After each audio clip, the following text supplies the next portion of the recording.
I've been shooting with the A7R III for a while now, and I've had the chance to do some portrait shooting too. Lens Rental hooked me up with a 24-70 G Master. I also got the 85mm 1.4. I really love that it has this aperture ring. I mean, sometimes it's the little stuff, folks. I went to a park with Tony and I did portraits with him. So shooting with the Sony still isn't second nature to me, but there are some features that I really love, especially for portraits. IAF, being able to compose a portrait and have the focus point always stay on the eye, that is wonderful. That feature is amazing. I also love that the autofocusing points go all the way to the edges of the frame pretty much. That means that you don't have to worry about not being able to get the eyes in focus because you have a tight crop. And I don't have to focus and recompose as often like I do with the D850.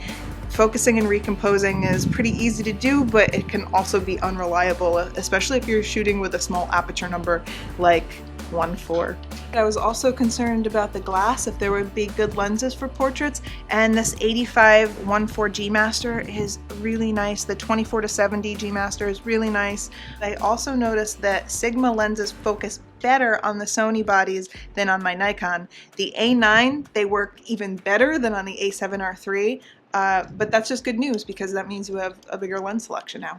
So I have 2 more tests for this. I'm bringing it on a trip. I'm going to be packing this up instead of my D850, so I'm really just plunging in. I'm leaving the D850 home. I'm going to see how I like traveling with this.